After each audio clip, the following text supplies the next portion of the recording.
welcome to the presence of the Lord at lahat po tayo ngayon ay lalapit sa harapan ng ating Panginoon.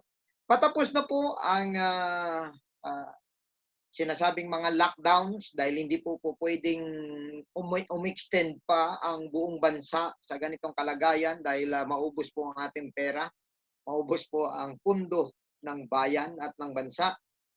At kailangan maibalansin na ang ekonomiya sa health. Gayunpaman mga kapatid, I think sa loob ng halos 3 buwan ay meron pong mga aral na ibinigay po sa atin ang Panginoon. Ang mga circumstances na ito ay wala pong silbi. Sa totoo lang, kung hindi po tayo naka-learn ng lessons dito. Gayon din po sa gobyerno po natin. Maging po sa ating mga ahensya ng gobyerno na nagpapatupad po ng mga bagay-bagay ay kinakailangan po na nag-learn po tayo. So, on our part, nasa bahay lang po tayo, hindi po tayo makalabas, may mga bagay na pinapahayag sa atin ng Panginoon. At kailangan natin na matutunan ito.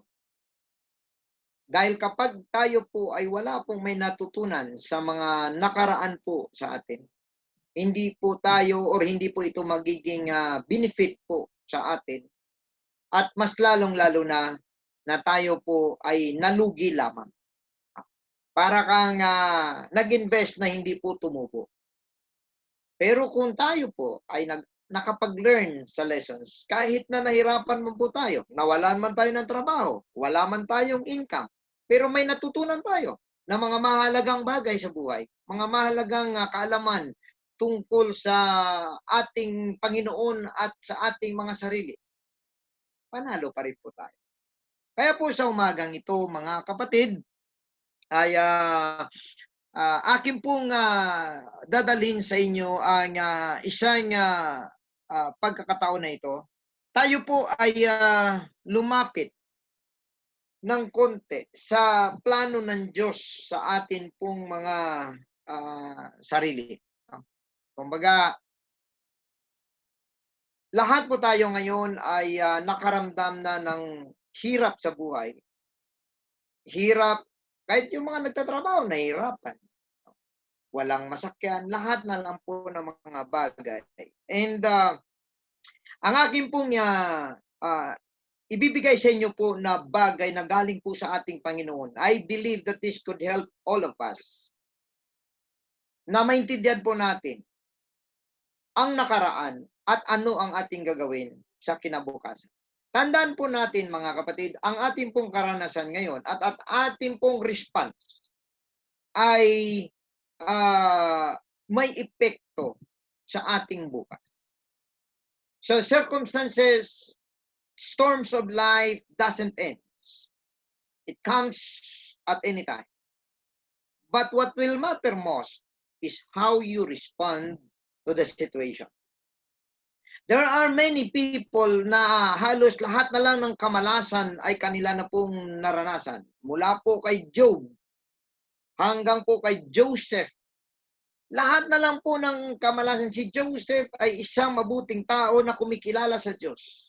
Pero hindi po maintindihan maging ang kanyang mga kapatid ang siyang number 1 na nagiging persecutor niya. Ibininta siya, dumating siya sa Egypt, nagiging mabuti pa rin siyang tao at katiwala. And then, naparatangan siya ng asawa ni Potiphar. Imagine ka mga kapatid, ano? Everyday na nanalangin ka, everyday you worship God, everyday you learn, you communicate with God, and then things happen this way. Pero hindi po bumigay sa tamang desisyon si Joseph. And after that, ito pang malungkot. Wala na siyang may nagawang kasalanan, nabilanggo pa siya sa loob ng ilang taon, mga kapatid. At nung nandun siya sa bilangguan, gumanda pa rin ang kanyang kalagayan doon dahil siyang nagiging pangulo ng mga bilanggo. Dahil napakabuti niyang tao, he responded. You know, kung makita niyo, kapag titingnan po natin, wala na pong pinakamalas. Sabihin na natin na malas. I don't use the word malas. Ano po?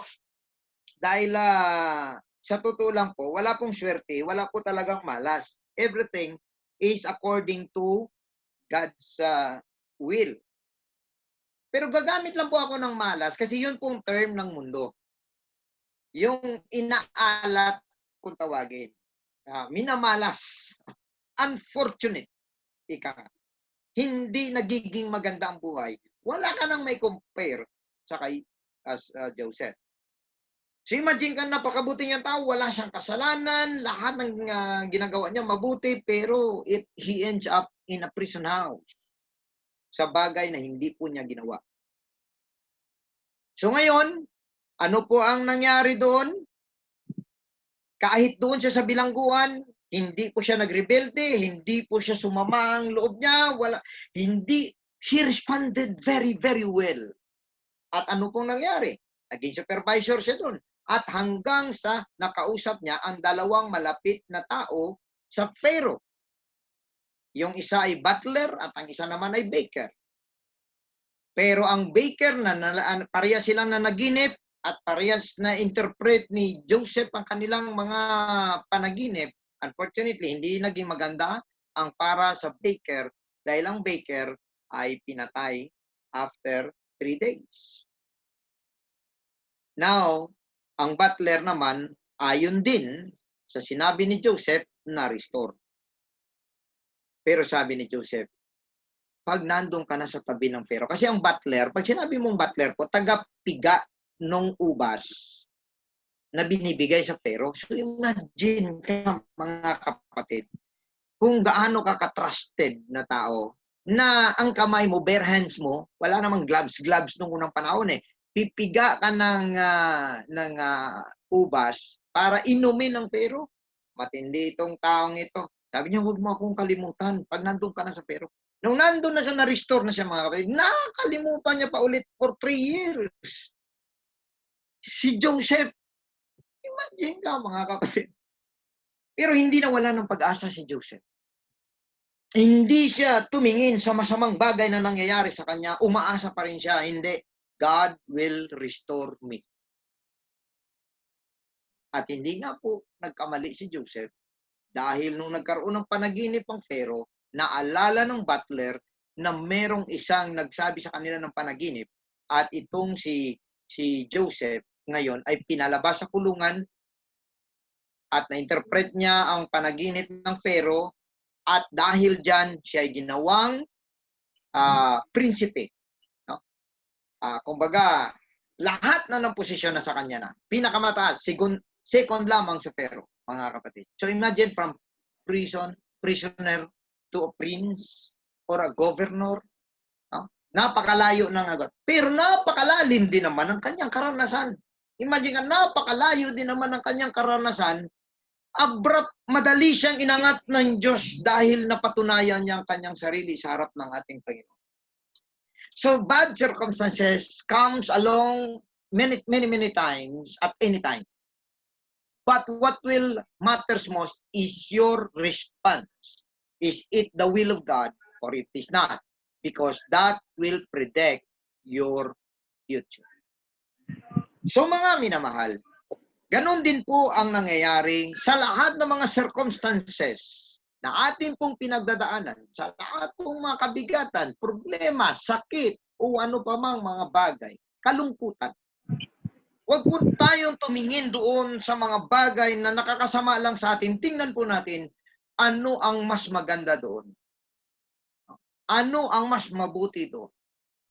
Kaya mga minamahal, ang aking pong dadalhin sa inyo ay ang utos ng Panginoon sa sitwasyon na wala ka nang magawa.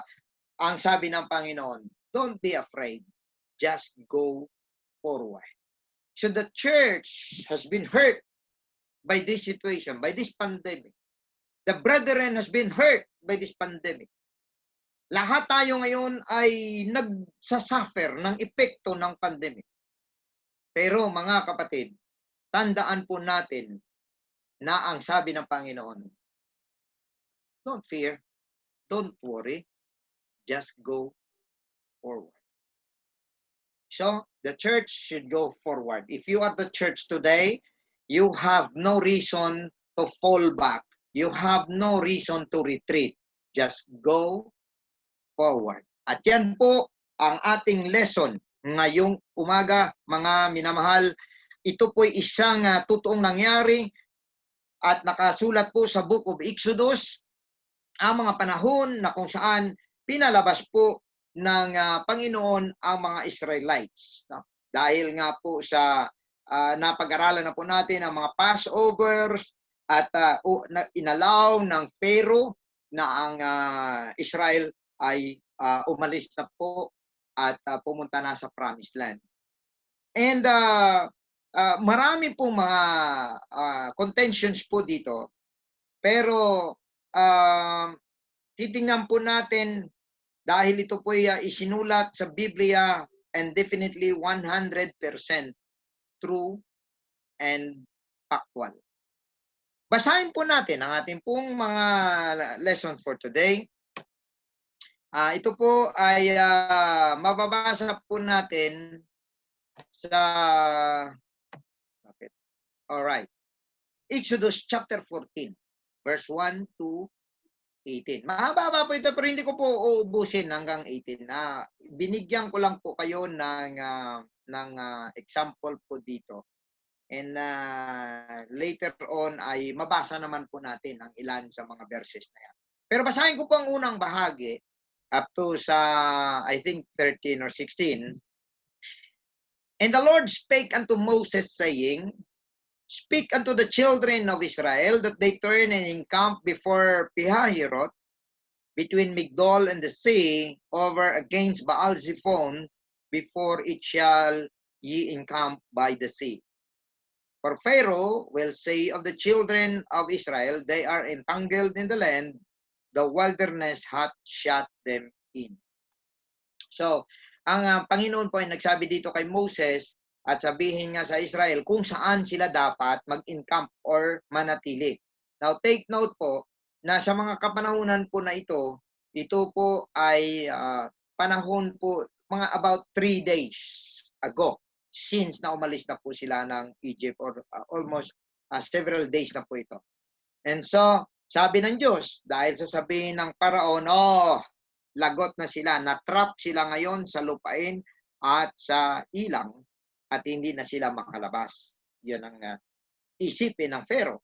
And sabi ng Diyos, I will harden Pharaoh's heart that he shall follow after them. So, he will pursue after the Israelites, and I will be honored upon Pharaoh and upon all his hosts, that the Egyptians may know that I am the Lord. And they did so. In verse 5, and it was told the king of Egypt that the people fled, and the heart of Pharaoh and of his servants was turned against the people. And they said, Why have we done this? That we have let Israel go from serving us. And he made ready his chariot and took his people with him. So, sinama niya yung mga chariot at ang mga tao. And he took 600 chosen chariots, and all the chariots of Egypt, and captains over every one of them. Wow, mga magagaling ito, mga valiant men ng Egypt. And the Lord hardened the heart of Pharaoh, king of Egypt, and he pursued after the children of Israel. And the children of Israel went out with an high hand. But the Egyptians pursued after them all the horses and chariots of Pharaoh and his horsemen and his army, and overtook them, encamping by the sea beside Pihahiroth, before Baal-zephon. And when Pharaoh drew nigh, the children of Israel lifted up their eyes, and behold, the Egyptians marched after them. And they were sore afraid, and the children of Israel cried out unto the Lord. And they said unto Moses, Because there were no graves in Egypt, hast thou taken us away to die in the wilderness? Wherefore hast thou dealt with then with us to carry us forth out of Egypt? Is not this the word that we did tell you thee in Egypt, saying, Let us alone, that we may serve the Egyptians. For it had been better for us to serve the Egyptians than that we should die in the wilderness. Wow. Makita po ninyo, no? Wala silang appreciation sa situation. Ang nakita lang talaga nila, ang hirap lang, ang sakit, ang kapigatian, ang trouble, ang inconvenience. Wala silang may nakita. Nobody, most of them did not appreciate or not able to appreciate what God has done and plan of God for them in the future. Now, Moses said unto the people, Fear ye not, stand still and see the salvation of the Lord, which he will show you today. For the Egyptians whom ye have seen today, ye shall see them again no more forever. Sabi ni Moses, so ito yung ginagawa ng mga leader, no? Sa sitwasyon na napakahirap, kailangan mo talaga palakasin ang loob ng bawat isa na walang may maiwan. The Lord, sabi niya sa verse 14, shall fight for you, and ye shall hold your peace. And the Lord said unto Moses, Wherefore criest thou unto me? Speak unto the children of Israel. Sabi ng Diyos, bakit ka iyak ng iyak sa harapan ko? Sabihin mo sa Israel that they go forward. But, sabi niya, lift thou up thy rod and stretch out thine hand over the sea and divide it. And the children of Israel shall go on dry ground through the midst of the sea. Praise the Lord. Napakaganda po ng kwentong ito. Although na marami pong nagsasabi na ano ba talaga ang ruta, sa totoo lang po, wala po talagang eksaktong nakamap out ng ruta ng Israel. At marami pong mapang lumabas, but I will give you the two kinds of maps na pinakita. Ang isa po ay itong mapa po na ito. Nagaling po sila sa Ramses, Goshen po itong lugar na ito. At dumaan po sila dito at dito po sila tumawid sa bahaging makitid ng Red Sea, papunta po sa wilderness. Ang isa naman po ay ito. Dahil galing po sila sa Ramses, pumunta po sila sa Etham at ang nangyari po actually, may binanggit po din po sa ating binasa na sabi ng Panginoon, sabihin mo sa kanila, bumalik sila. No? At mag-camp sila malapit in between the sea and Migdol and Palperoth and isa pang lugar na in between Piahirot and sabi ng Diyos, doon sila maghintay. Now, napakalungkot po na kalagayan nito. Alam niyo kung bakit? Sapagkat kaharap nila ay dagat, sa likod nila ay Egyptian. Pag pumunta po sila sa ibang lugar, sa ibang direksyon, may mga Philistinians naman po na mas magaling sa kanila lumaban. Hindi po sila pinadaan doon ng Diyos. Ang ginawa ng ating Panginoon ay binigyan po sila ng kalagayan. Dahil may purposes, pwede naman sila idiretso ng Diyos kung tutusin. Makita po ninyo, ilang beses po nagbanggit dyan na pwede na rin sana malapit sila. In fact, dumating po sila later on sa isang lugar na 11 days journey, Kanaan na sila. Pero hindi po sila pinadaan doon ng Panginoon. Bakit? Bakit po? Dahil unang-una ang pangako ng Diyos, ano na yon? Fix. Nando na. But, are the people ready? Ready pa? If God has a good plan for your life, for example, God wants you to be a successful businessman, a successful professional, a successful public servant, for example, politiko. Sabihin na natin. Pero ang tanong, are you ready?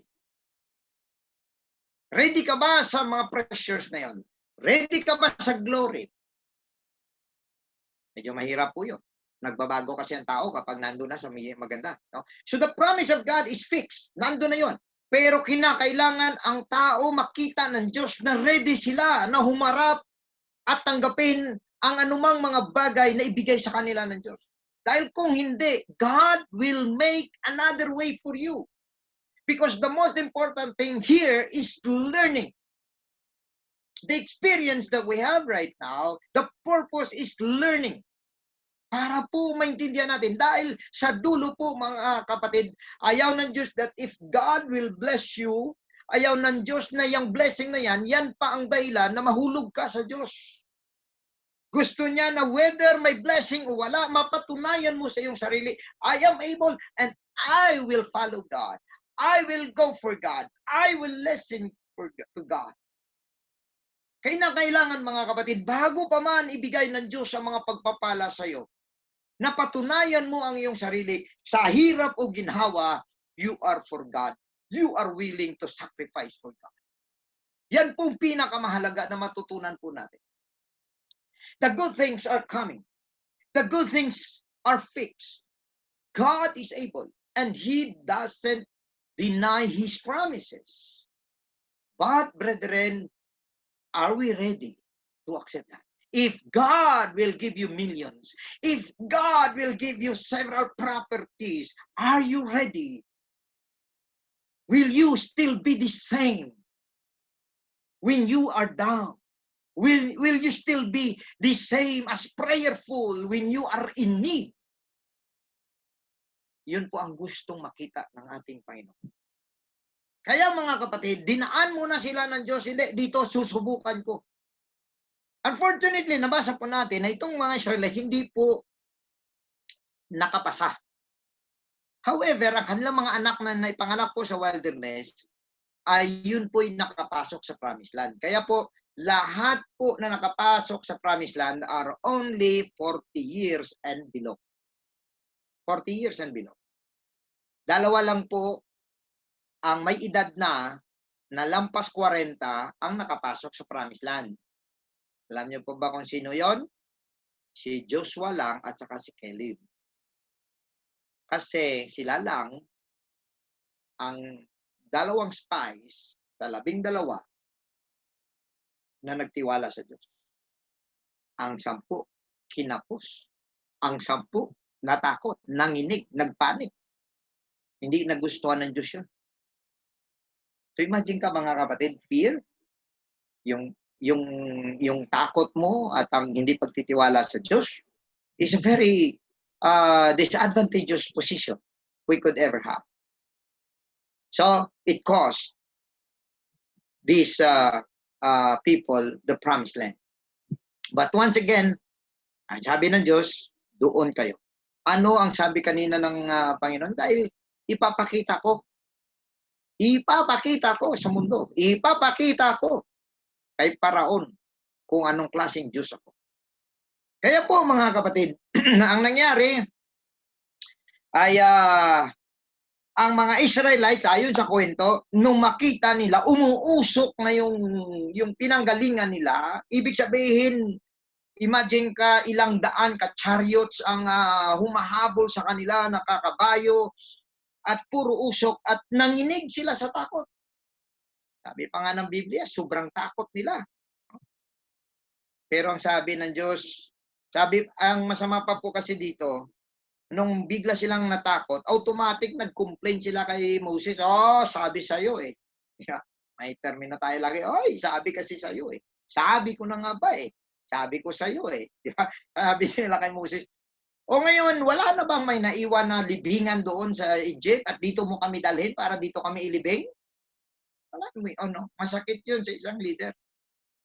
Dahil ang leader na si Moses, gumawa ng lahat ng paraan para maidala sila doon sa promised land. O sabi na, yun ang sabi namin sa iyo noon pa eh. Mas mabuti pa sana, hindi mo na kami pinakialaman sa Egypt kasi okay na yon na maglingkod kami sa mga Egyptians kaysa mamatay kami dito sa ilang o sa wilderness. So parang mas okay pa sila na Gawin na lang silang slave, pati mga anak nila, pati mga apo nila, hanggang sa mga kaapo ng apo nila, slave lang sila. For 430 years, imagine, brethren. Slave sila, hindi pa sila nagsawa. Ito sana malaking pangako. Naipakita naman ng Diyos before they were removed from Egypt, naipakita ng Diyos 10 plagues. Ang pinakita ng Diyos. Pero itong mga taong ito, hindi pa rin naniniwala. Kinapos pa rin, mga kapatid. And so, sabi nga ng ating Panginoon, huwag kang mag-alala. Sabi niya, sabihin mo sa kanila, patuloy lang sila. Itaas mo ang iyong tungkod. At sabi niya, dadaan ang mga Israelites, ang aking bayan, sa tuyong lupa. So imagine, brethren, na makita nila na kung paano ang tubig na hati. Maraming nagsasabi na, o hindi naman, ano lang yon, nagkataon lang daw. Maraming kasi mga hindi naniniwala sa Bible Nagkataon lang yon kasi nagkaroon daw ng lindol doon sa kabilang lugar na in time din sa ganon at nagkaroon lang ng tidal wave. So ang nangyari, hinigop muna ng lindol ang tubig tapos saka ibinalik pero timing ba naman talaga? Grabe naman yun per second, per minute timing, di ba? At isa pa, ang description ng Bible, hindi po yung parang nagiging open land. Ang sabi ng Bible, nagiging pader ang mga tubig. So hindi yun uubra yung sinasabi nila yung umatras kasi gano'n ang tidal wave Pag nag-tidal wave, makita mo yun, umaatras ang tubig. Kaya pag nasa beach daw kayo, pag makita nyo raw na umaatras ang tubig ng mabilis, tumakbo ka na. Takbo ka na sa pinakadulo na kaya mo sa pinakamataas na bahagi ng lupa. Dahil sigurado yan, tidal wave yan. Pero ito hindi po tidal wave ang nangyari. Kasi po wall Naging wall. Doon sila dumaan tuyong lupa. No? Kumbaga, parang ipinakita talaga ng Diyos sa kanila. At ano po ang nangyari? Pagtawid po nila, imagine ka, milyon sila, nakatawid sila. Ang mga Egyptians hindi nakahabol. Alam nyo kung bakit? Dapat nahabol na nila yun Pero ang Diyos gumawa ng paraan. Ang kanilang mga chariots ay pinangluwagan kaya medyo nahirapan sila tapos nagiging putik pa yung daanan nila. So nahirapan sila kaya na bumagal sila at hindi nila naabutan ang mga Israelites. Pero nung binalik na ni Moses ang kanyang tungkod, hinataw niya ulit, tinaas niya ulit, bumalik po ang tubig at nilunod po ang lahat ng mga Egyptians. Praise the Lord. At dito po natin nakikita, mula po noon, noong mga time na yun, ang mga Egyptians po ay hindi na nagiging superpower. Before they have empires. May empire po ang Egyptians na sila po ang pinakamagaling. Pero dahil ang mga valiant men nila, dinala ng Pharaoh, pati mga chariots nila na piling-pili, ayon, sa ilalim ng tubig na punta. So sabi ng iba, totoo ba yon? Sabi ng iba naman na hindi naniniwala sa Bible, hindi naman siguro mangyari yung ganun. Ay siyempre, pag hindi ka naniniwala sa Bible at wala ka naman doon, isipin mo na lang, hindi nga nangyari yon. Pero mga kapatid,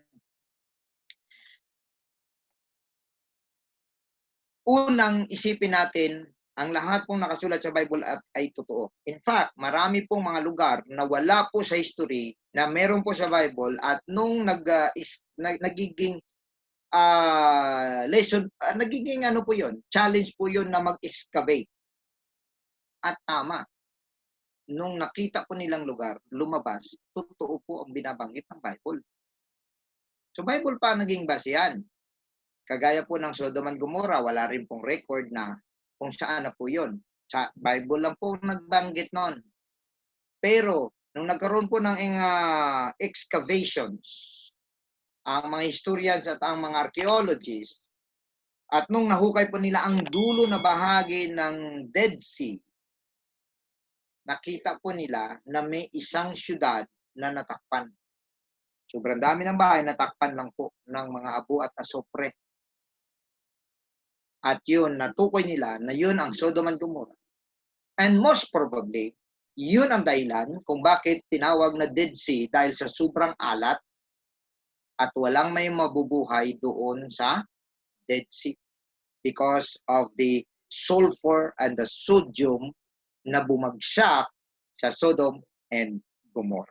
Ngayon, may mga explorers din na gusto nilang patunayan na totoo nga nangyari ang Red Sea na ito. At isa po dito ay si Ron Wyatt and his son.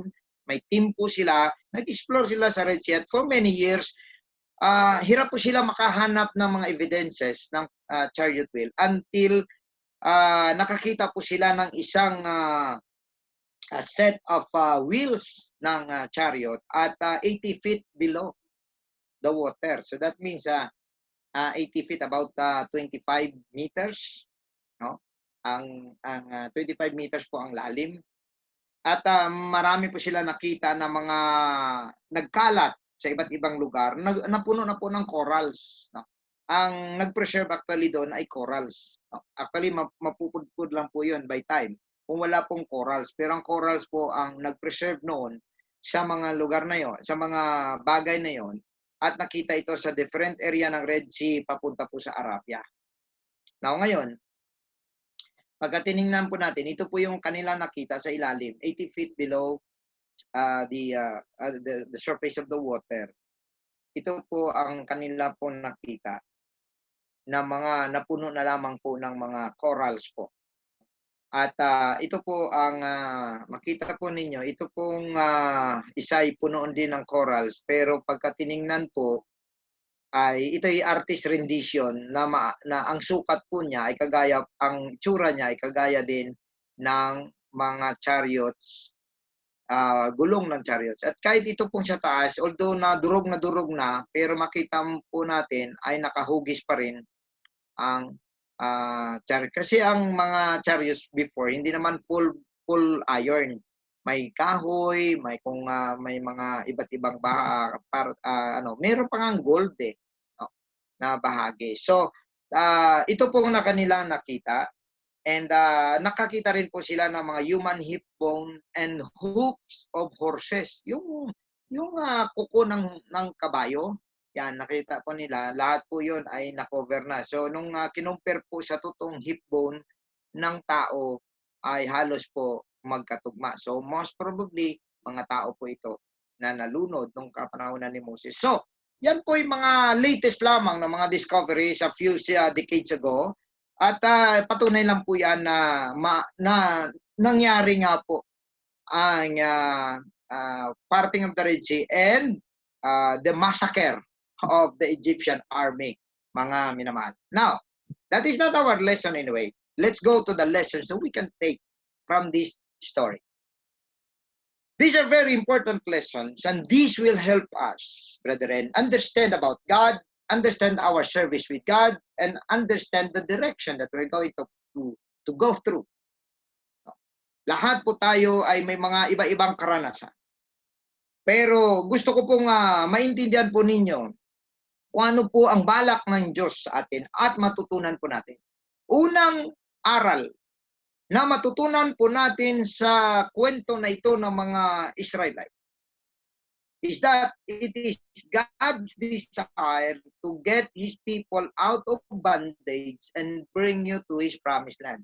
Wala na pong pinakamahalaga na katotohanan na makita po natin sa mga plano ng Diyos na ang kanyang purpose is for the good of His people, for the salvation of everyone.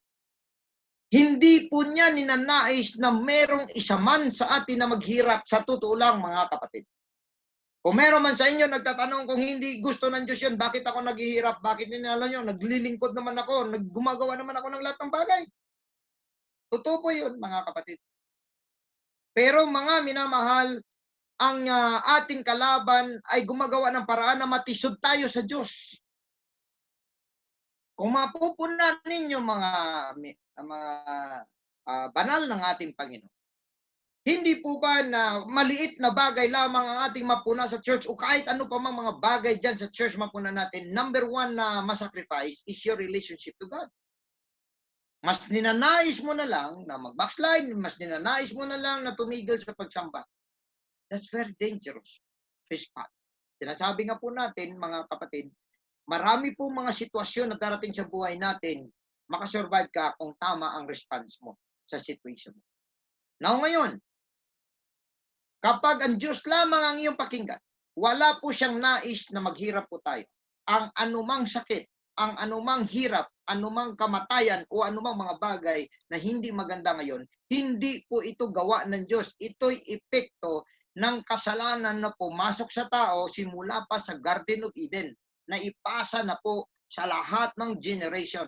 That is why it took the life of the body of God, the flesh of God. Kailangan ganun kamahal, mga kapatid. Imagine ka, the life of Jesus Christ, the body of Jesus Christ, the blood of Jesus Christ, ang kailangan para bayaran ang kasalanan or ang epekto ng kasalanan na ito sa atin, mga minamahal. Ganun po kahirap, pero sa Diyos pa rin ang gusto niya, sabi niya, for God so loved the world, mahal niya ang tao, mahal ka niya, mahal niya ako, mahal niya tayong lahat, kaya wala po siyang ninanais na maghirap po tayo. Ang gusto lamang ng ating Panginoon na madala tayo sa tamang kalalagyan. Pero hindi po pwede, mga kapatid, na magpadala siya ng anghel at bitbitin tayo isa-isa, dalhin doon. Kailangan ikaw, desisyon mo. Anong tahakin mo na direksyon? Mag-decide ka ngayon. Kailangan ang iyong sarili mag-respond sa panawagan ng ating Panginoon. Dahil as far as the promise of God is concerned, in Exodus chapter 6 verse 7 to 8, anong sabi niya? I will take you to me for a people. Wow, napakaganda, mga kapatid, na sabihin ka ng Diyos, gusto kita. Gusto ko, akin ka. Di ba? Sa akin ka.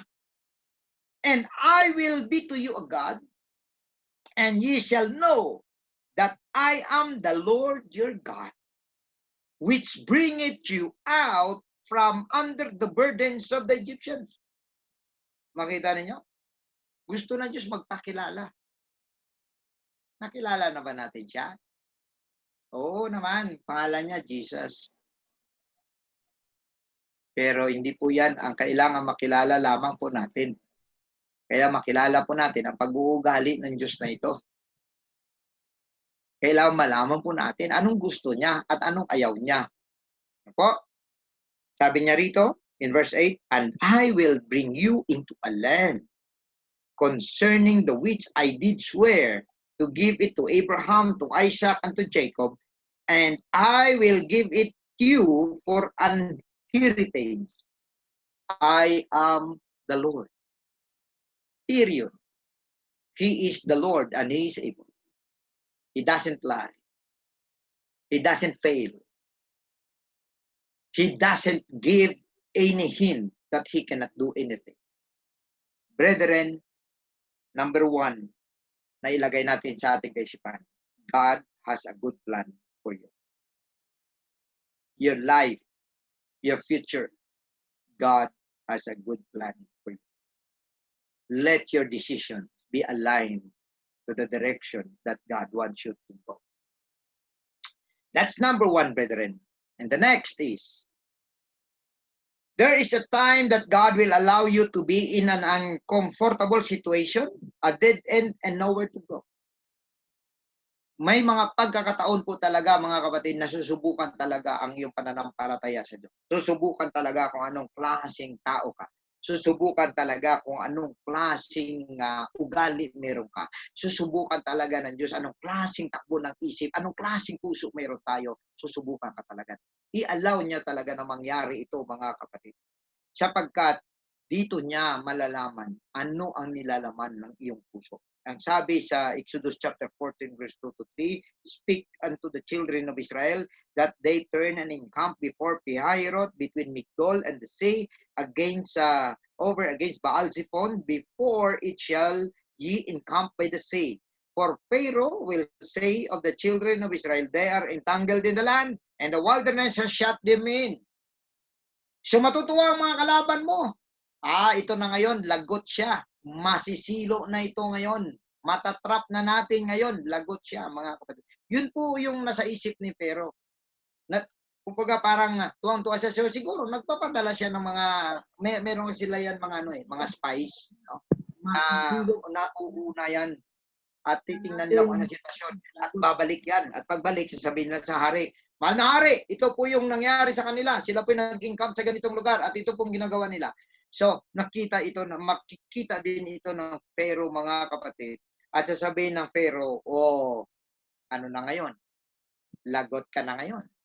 Yun po ang ginagawa ng ating Panginoon. You know, sometimes God allow these things because there are two ways. Una, kinakailangan na matuto ang Israel. Pangalawa, ang kalaban ng Egyptians ay maintindihan nila kung anong klaseng Diyos meron ang Israel. So, inaalaw ng Diyos na tayo po ay nasa uncomfortable zone. Dahil hindi po natin mapapatunayan ang ating mga sarili sa comfort zone. Talagang darating yan. At habang nandun ang kapigatian, ang kabigatan na meron ka, problema, patong-patong, lahat na lang para hindi ka na mapakali, wala kang kapayapaan, lahat na lang iniisip mo para hindi tumutugma, mga kapatid. Gusto ng Diyos ang ganong kalagayan mo dahil inaabangan ka niya. Inaabangan ka niya. Ano kayang response ng aking mahal na anak sa kanyang kalagayan ngayon? Hindi ibig sabihin na wala siyang awa. Hindi ibig sabihin na gusto kanyang itorture. Hindi po. Dahil may plano ang Diyos kasi na maganda sa iyo eh. Ang tanong, kakayanin mo ba yun? Nakahanda ka ba doon? Ha? Kung lahat ng biyaya natanggap mo na, kaya mo, nandun ka ba? Kaya mo ba? Mga kapatid, that's the plan of God in you. Before you reach the promised land, you need to prove yourself first. Kaya sa mga nagninegosyo dyan, sa mga nagtatrabaho dyan, kahit hirap na hirap, patunayan mo sa Diyos. Patunayan mo sa Diyos, Lord, gawin ko to para sa iyo. At kapag nakita ng Panginoon na kahit walang-wala ka na, kahit hirap ka na, pero ang priority mo ay ang Diyos pa rin. Maniwala ka, mga kapatid. God will arrange everything for your good. Aayusin ng Diyos ang buhay mo.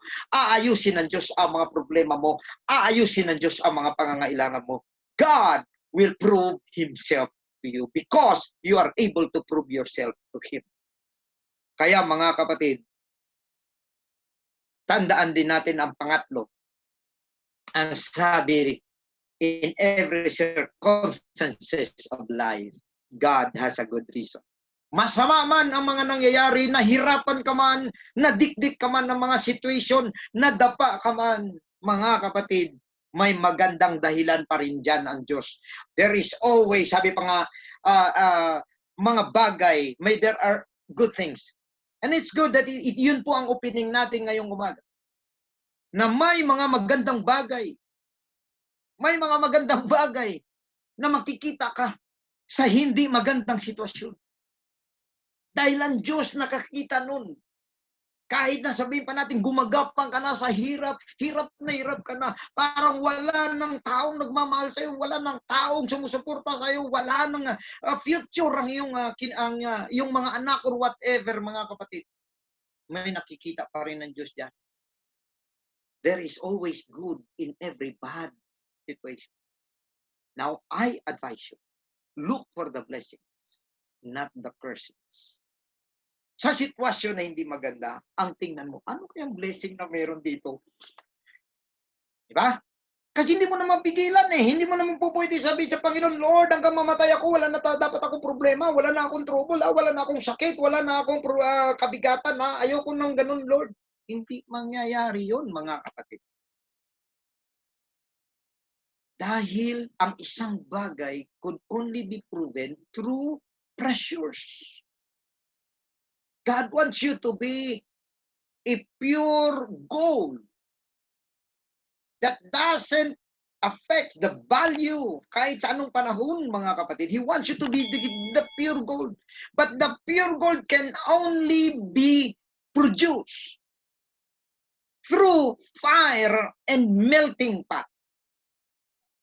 Dahil wala pong gold na kung ikaw po ay magmina, wala pong gold na nakabari-barita na. Yung mga bari-barita na yan na nakikita nila na hidden treasure, gawa na po yun. Pero yung totoong gold, nandun po yun sa mga bato-bato at sa mga hinuhukay pa po nila yan. At kapag nahukay mo na, ang ginagawa nila, pinapakuluan at tinutunaw yan. And then, alam nyo ba kung ano mangyayari? The gold will separate.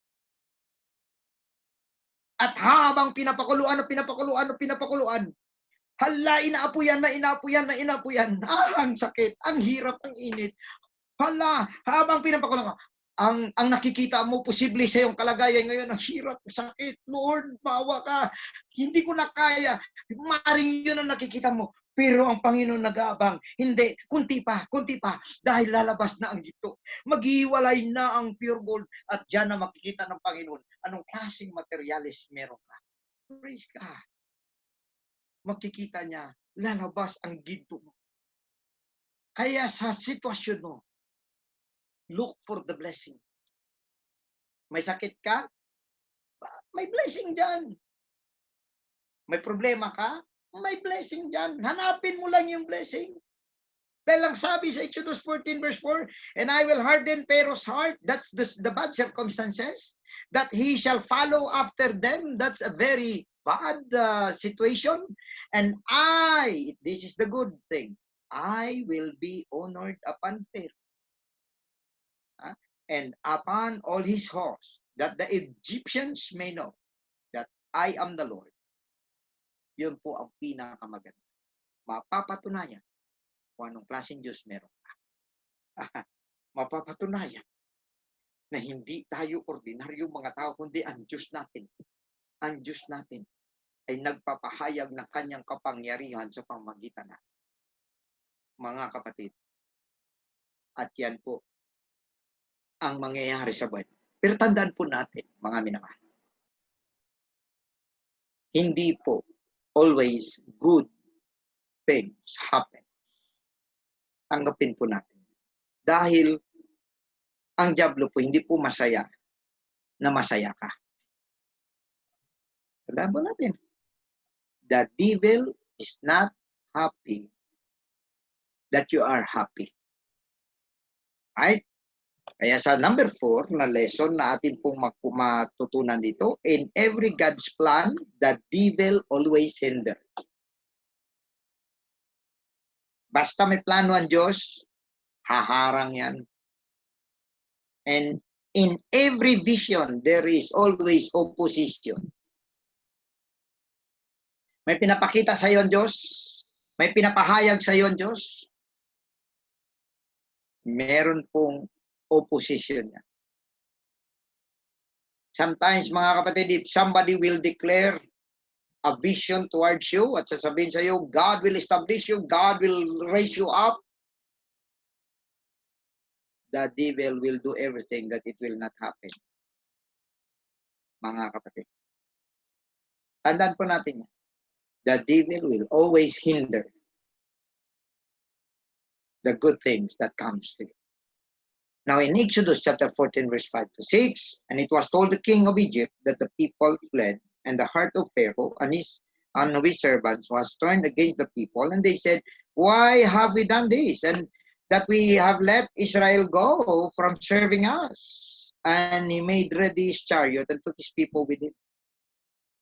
Maganda na sana ang paglakbay nila papunta sa promised land.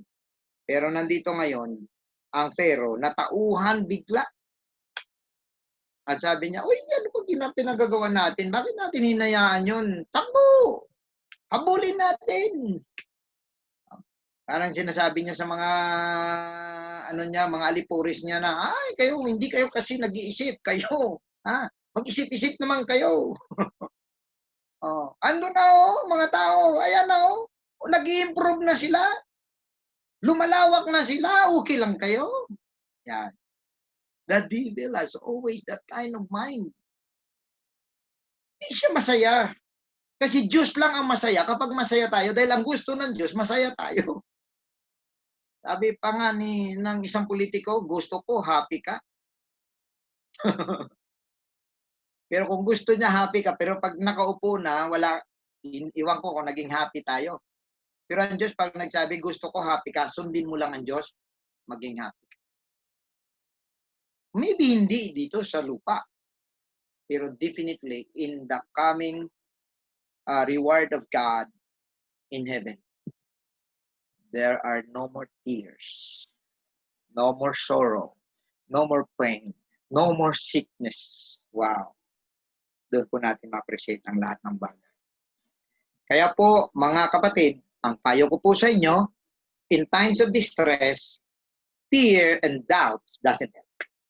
Ito po ang isang lesson ulit natin pong matutunan sa sitwasyon na ito. It will just only worsen your situation.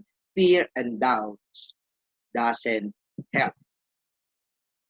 Ang sabi po sa Exodus chapter 14 verse 10 to 11, and when Pharaoh drew nigh, the children of Israel lifted up their eyes, and behold, the Egyptians marched after them, and they were sore afraid. The children of Israel cried out unto the Lord.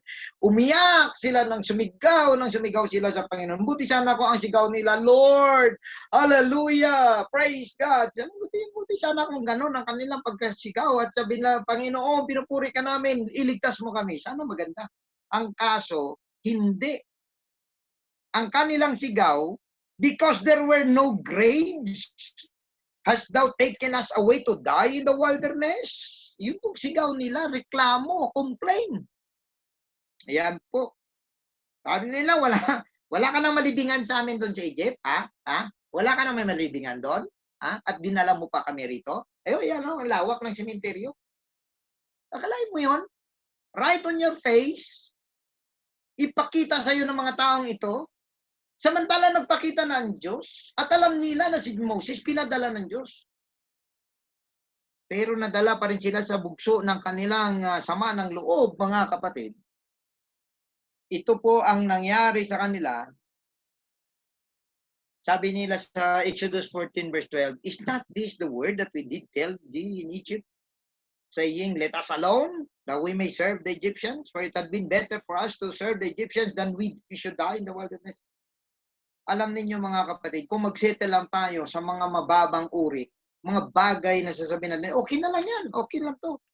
Kaya marami mga kapatid ang mga tao na hindi nag-improve sa Diyos. Marami mga churches na hindi rin nag-improve mga kapatid. Kasi kapag mag-improve sila, marami mga pressure siya. Marami pa silang dapat bayaran. Marami pa silang mga bagay na kumbaga humaharang sa kanilang mga isip. So mas okay na lang to. Yung ganito na lang. Kung ano na lang ang meron. Unfortunately, hindi po gusto ng Diyos yun. God wants you to be fruitful. Do not settle for less just because you feel discouraged or incapable. Dahil feeling mo hindi mo kaya yun. Remove that from your mind, brethren. Because God is able to give you wisdom. And God will help you along the way. Minsan pagka tumingin ka lang, hindi, pagka pinagawa kasi natin ang ganyan, maubos na tayo ng pera, wala kasi tayong pera eh. And alam niyo mga kapatid, when we started this ministry from Cubao up to here in Batasan, wala po talaga tayong pera. So kung mag-settle down lang po tayo at mag-isip na hindi na tayo makapatayo ng church, okay na lang yan, yung parang barong-barong na yan, total malapit na yung rapture, okay na lang yan. Pero mga kapatid, okay naman sana. Okay lang yung maintenance mode. Pero ano bang nangyayari? Na ipakita, na nasaksihan mo ba kung gaano kabuti ang Diyos? Sa ganung bang desisyon, maranasan mo ba ang kapangyarihan ng Diyos? Definitely hindi. Because you settle for less. Pero kapag mag-desire ka ng mas magandang bagay para sa Panginoon, make sure your heart is right. Make sure your motives is right. Pero mapapatunayan mo, makita mo, wow, wala tayong kapera-pera. Pero look at this, makaya pa lang gawin ng ganito. Hindi po ba? Saan galing ang pera? Ay, hindi ko alam. Paano nangyari to? Hindi ko rin alam. Ang ginawa ko lang, naniwala lang ako na kaya ng Diyos ito. Hindi po ba mga kapatid? So dahil sa ayaw lang natin mahirapan, dahil ayaw lang natin na mabigatan, ayaw natin na maraming responsibilidad, ayaw natin na maraming gawain, ayaw natin na mabisi tayo, sabihin na lang natin, sige na lang, okay na lang, bayaan mo na yan. Ayaw ng Diyos yun. Ang gusto ng Diyos, make the best of the talent that God has given you. Make it wise. Kaya mga kapatid, huwag po tayong mag-isip na, mahirap na yan pag marami na tayo dyan sa church kasi ganito, ganito. Don't think about that. God will supply your needs. God will make a way. But God is happy to see more souls praising Him, worshiping Him. Hallelujah. Gaano kaya kasaya ang Diyos makita niya? Puno ang simbahan. Hallelujah. Ng mga pagpupuri. You know? Yan yung purpose ng Diyos eh. Na tayong lahat, masaksihan natin. Masaksihan po natin. Don't settle for less, brethren. Now, sa pang-anim, ito po, alalahanin din po natin that God is able. Napatunayan namin po yan at patunayan po natin yan sa ating ministry. Marami pong mga tao na nakasama ko. Galing tayo sa barong-barong. Pero hindi tayo po pwedeng tumingin lamang na dahil mahirap ka, dahil wala kang pera, hindi na talaga mangyayari mga bagay-bagay. It depends on how you believe God will provide. Kung tingnan mo lang, kasi ganito, ganyan, sa totoo lang mga kapatid, sasabihin ko sa inyo, doon pa sa San Juan hanggang sa Cubao, ang sabihin na natin na sa 100% na nagbibigay po ng ikapo at ng malalaking offering, malaking ikapo, wala pa po sa 5% ang naiwan. Opo. So kung isipin mo lang yung mga gano'n, hindi isipin mo, naku, wala tayong pera. Sayang yung mga taong ito, mawawala. But they went for another expansion of the kingdom eh. So, what that did? Anong ginawa ng Diyos? He just fill in the blank. Sinagot niya ang mga kulang. At ang church, parang hindi man lang makaramdam na parang nagikahus na gumagapang mga kapatid because God will send somebody. If somebody is no longer available, God will send somebody. So maybe that somebody is you. Kasi karamihan ngayon ng member natin sa batasan, bago eh. Mga elders na lang at mga ilan na mga sa group leaders natin ang mga original pa. At ang mga galing pa sa kabila sa una nating church, karamihan ngayon bago. So ikaw pinadala ng Diyos. Ikaw ang gagamitin ng Diyos na naman. Praise the Lord. So, ito pong alalahanin po natin. If you trust Him with all of your heart, He will fight for your battle. He will give you the glory and the victory.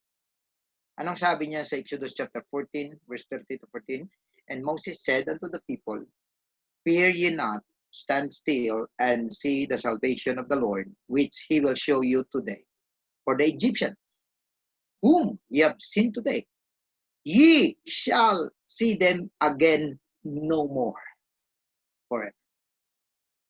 The Lord shall fight for you, and ye shall hold your peace.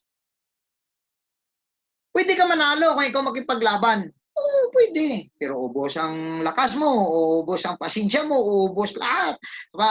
Pati pawis mo, ubos. Pati kinain mo, ubos. Lakas mo, gumagabang, ubos. Bakit ka pa kailangan pang makipaglaban, makipagbuno, mga kapatid?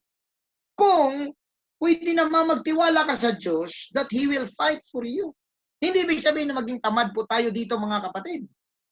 Pero ang sinasabi ng ating Panginoon, kung wala ka nang magawa, nagawa mo na ang lahat ng dapat mong gawin, na ikangay, lahat ng diskarte nagawa mo na, stand still and know a lesson. Alamin po natin, mga kapatid, ng Diyos ay makapangyarihan sa lahat.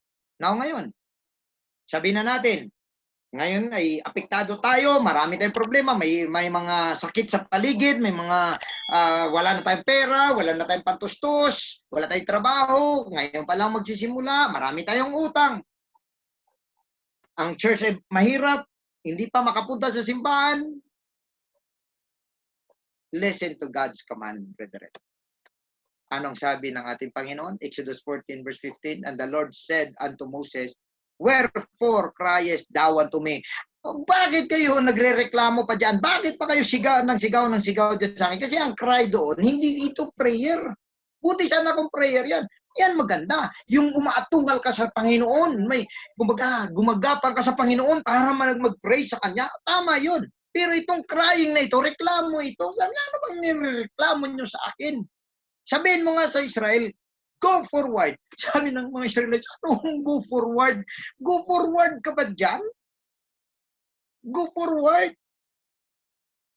Kita mo, may dagat to.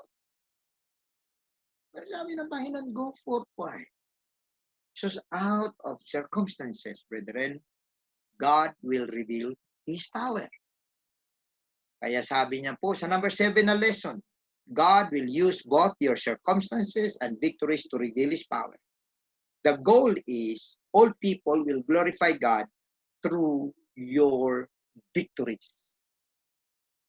Bakit nilalagay ka ngayon ng Diyos? Ha? Basahin po muna natin ang 17 to 18. And behold, I will harden the hearts of the Egyptians, and they shall follow them. And I will get me honor upon Pharaoh, and upon all his hosts, upon his chariots, and upon his horsemen. And the Egyptians shall know that I am the Lord, when I have gotten me honor upon Pharaoh, upon his chariots, and upon his horsemen. Mga kapatid, bakit kailangan kailagay ng Diyos sa ganitong mga sitwasyon? Dahil gusto niya ipakita ang Diyos mo makapangyarihan. Sa pamagitan mo, may pahayag niya sa ibang mga tao, look what the Lord has done. Masabi mo sa harap ng mga tao, makita ng mga tao, wow, ang galing nang nangyari sa buhay niya. Testimony. Wow, pinagaling siya ng Diyos. Testimony. Wow, umasensyo siya. Galing. Testimony. Yung iba, naghihinayang sa linggo, hindi makasimba, naghihinayang ng pera, pwede naman sana. Maliban doon sa siyempre, hindi po pwede, pero meron naman po pwede. Hindi magano kasi, hindi, mag-overtime na lang ako, may pera pa ako, hindi umaasenso. Bakit? Hindi mo kasama Diyos, paano ka asenso? Lahat ng mga bagay na ito, mga kapatid, God will use all your circumstances and your victory to reveal His power. So bakit kanya kailangan itulak sa isang sitwasyon na wala ka nang magawa? Para wala kang may pagmalaki sa sarili mo. Kasi alam mo, lahat ng diskarte, alam mo, nagawa mo na, lahat na ng ideya na gawa mo, lahat na ng solusyon na gawa mo na, pero wala pa rin. Pero ngayon, nakaligtas ka, ngayon na-establish ka, anong ibig sabihin? It is God who saved you. So kaya tayo nilalagay ng Diyos sa mga dulo, mga kapatid, sa mga dead ends, para maintindihan natin, okay, wala talaga akong kakayahan or kapangyarihan. Ang aking laman ay kapos. Ang aking muscles ay kapos. Now, ipakita ngayon ng Diyos. So anong ibig sabihin? Masigaw mo ng buong puso, ng buong confident, ng buong pagkakilala na ang lahat ng mga bagay na nangyari sa iyo na mabuti, gawa ng Diyos. At dahil sa Diyos. Hindi tayo pwedeng magmalaki sa kahit ano. Before we end today, brethren, I would like to give you the 3 truths that every saint should remember before we end today and before we worship God. May bahagi po ito next week na dugtong. Pero 3 bagay, bago po tayo magtapos ngayon, truth that every saints of God should remember. Mga katotohanan. Number 1, that the enemy, Satan and his demon, will always fight the hardest when God has His greatest work in your future. Kung nakita ng dyablo na hinahanda ka ng Diyos at may plano ang Diyos na maganda para sa iyo, the demons, the Satan, and the enemy will always fight the hardest para hindi po yan mangyari. Pag meron po mga bagay na plano ang Diyos, nakita ng diablo yun eh. Hoy, paganda na siya, hindi pwede. He will hinder you. So, fight a good fight. Number 2, do not focus on what the enemy will do and can do, but focus on what God can do through you. You are a vessel of God, and God will do something through you. So imagine kanong pakiramdam ko, ikaw yung si Moses na sa tungkod mo, natalo mo ang buong Egyptian army dahil lang sa tungkod. Praise God. Number 3, not in all battles you need a sword or weapon. Many times you just need to trust in God, be still, and know that He is God. Mga minamahal, pakatandaan po natin sa araw na ito, gusto ng Diyos mabago ang ating mga pag-iisip. Gusto ng Diyos na alamin natin at ilagay sa ating mga puso that He is able. Ang Diyos ay hindi masaya kung meron tayong mga pagdududa sa Kanyang kakayahan. Kaya mga minamahal, sa pagkakataong ito, bago po tayo magtapos, let us pray to God. Let us worship. Let us magnify His name. Anumang situation meron ka ngayon, anumang circumstances meron ka ngayon, is no reason that you cannot worship God. It is no reason that we cannot give thanks to God. Sabihin pa natin may sakit ka ngayon. Sabihin pa natin may problema ka ngayon. Sabihin pa natin na mahirap ka ngayon. Sabihin pa natin wala kang pera ngayon. It is no reason that we cannot praise God, because God is going to do a miracle in your life if you believe Him, if you trust Him, and if you give Him all the glory today. Brethren, I would like you to claim those promises of God. Don't let this day pass without the confidence in your heart that God is able. Pray to God if you are in doubt. Pray to God that God will settle your mind and your heart. Today, why don't we worship God for a moment? Let us set our minds and our hearts on Him. Hallelujah. Why don't you raise your hands to Him for a moment and surrender your mind and your heart? Hallelujah.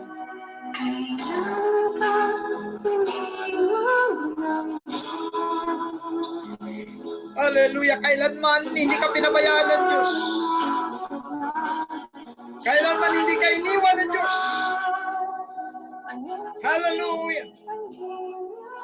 Hindi niya tayo iniwan sa ilang, mga kapatid. Hallelujah. He gave you the Holy Ghost. And He is willing to give the Holy Ghost to them that need it. This is now the freedom that you have. Hallelujah. Hallelujah.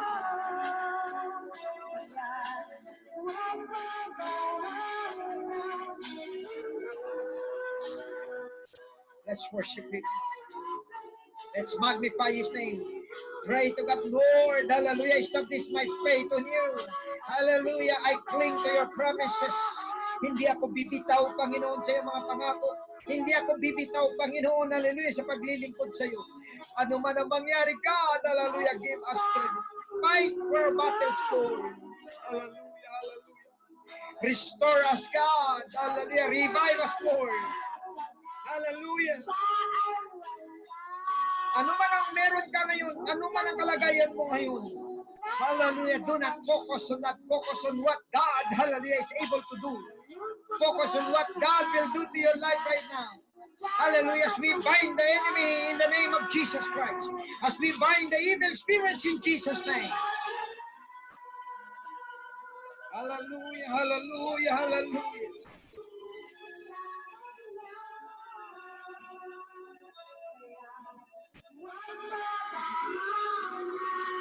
Oh, hallelujah, hallelujah. Worship Him right now. Hallelujah. Let the Holy Spirit be upon your heart once again. Hallelujah. If you need the Holy Ghost right now, if you need a comforter, if you need the strength, the encouragement right now, let the Spirit of the Lord, hallelujah, fill your heart right now. Hallelujah. He will teach you how to worship. Just let God come in into your heart. He will tell you how to worship. He will lead you to His throne. Hallelujah. Claim His promises. That is the word of God. Heaven and earth shall pass away, but His word will never pass away. Hallelujah. Hallelujah. Oh, God is able. He's able. He's powerful. Hallelujah. Oh, God is a good plan in your life. Hallelujah. Hallelujah. Hallelujah. Oh, praise God, praise God. Hallelujah. Let the Holy Spirit be filled once again in your heart. Hallelujah. Refresh in the Spirit of the Lord one more time. Hallelujah. Revive your heart and your mind once again. Hallelujah. Dalhin mo ang iyong sarili sa altar ng pagpupuri. Hallelujah. Ilagay mo ang iyong puso sa altar. Hallelujah. Sa pagpupuri sa Diyos. Oh, glory to God. Hallelujah, hallelujah. Oh, thank you, Jesus. Hallelujah, hallelujah, hallelujah. Oh, once again. Hallelujah, wag mong pabayaan na ang mga blessing ng Diyos ay lilipas. Huwag mong hayaan na ang mga mabubuting plano ng Diyos sa iyo, hallelujah, hindi mo maabot. Hallelujah, hallelujah. Let God be your God today. Hallelujah. Allow Him to prove Himself in your life. Hallelujah. Allow Him, hallelujah, to let His power be displayed right on your eyes. Makita ng iyong mga mata kung gaano kabuti ang Diyos. Hallelujah. Oh, praise God. Hallelujah. God is here right now. Hallelujah. Why don't you let the Holy Ghost dwell in your heart right now? Oh, hallelujah.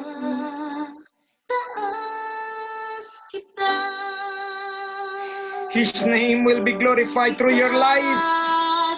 Sa harap ng iyong mga kasamahan, sa harap ng iyong mga kaibigan, sa harap ng iyong pamilya, ang pangalan ng Panginoon ay maitaas.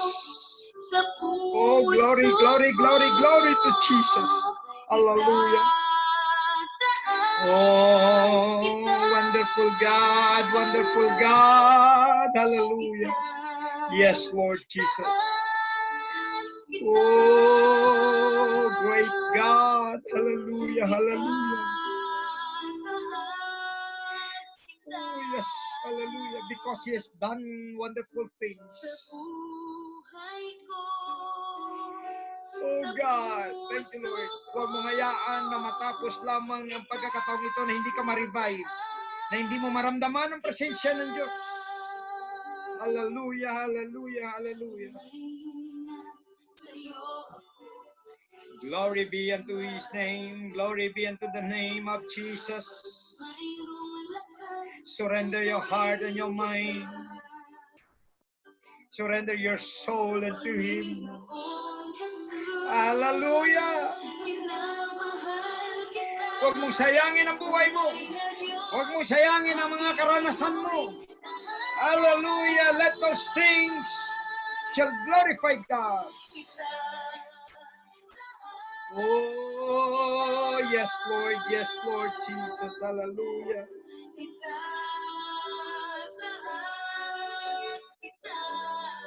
We lift up the name of Jesus today. God, thank you, Lord. Thank you, Lord. Thank you, Lord Jesus. Once again, God, hallelujah, we claim the promises. Oh, yes, Lord. We claim the power. Hallelujah. We release the blessing. Oh, yes, God. Hallelujah. Thank you, Jesus. Thank you, Jesus. Hallelujah. Hallelujah. Once again, God, hallelujah, I pray for your congregation right now, for our beloved visitors in FB Live, in Zoom. Lord, I pray for them. Talk to their hearts, Lord. Hallelujah. Give them the love, the mercy, and the grace. Give them the hope, Lord.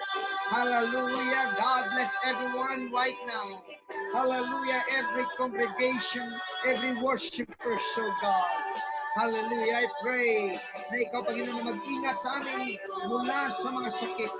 Ingatan mo kami. Hallelujah. Mula sa masama. Lord, hallelujah, ginagapos namin ang masamang espiritu. Ginagapos namin ang mga masasamang bagay, ang mga sakit, mga problema. Hallelujah, mga kabigatan, we bind them in Jesus' name. Hallelujah. Maging, Lord, hallelujah, mga kalaban, hallelujah, na nag-hinder sa aming paglakad sa iyo, Panginoon, we bind them in Jesus' name. Right now, God, we release the blessings. We release the healing and deliverance, O Lord. We release the protection in the name of Jesus. Keep us away from evil, O Lord. Keep us away from diseases. Ilayo mo kami sa kapangyarihan ng mga virus na ito, maging ng epidemyang ito, Panginoon. Huwag mo hayaan na makalapit sa aming pamilya, makalapit sa aming pamamahay, maging sa aming mga katawan. Dahil ikaw ang Diyos, napupurihin namin, O Lord, sa lahat ng pagkakataon. Pupunta kami sa iyong dakong banal. Hallelujah, God. Hallelujah. We will go to that place, to that holy ground, and we will worship you. We will magnify your name, and we will glorify your name, Lord. Hallelujah. Yes, God. We praise you, Lord. Hallelujah, hallelujah. Thank you, Jesus. Glory, glory, glory be unto you, the name of Jesus. Hallelujah. Shall we clap our hands to the Lord one more time? Let us give glory and praise to His name. Hallelujah, hallelujah. Thank you, Jesus. Thank you, Lord. Praise God. Hallelujah. Mga kapatid, maraming salamat.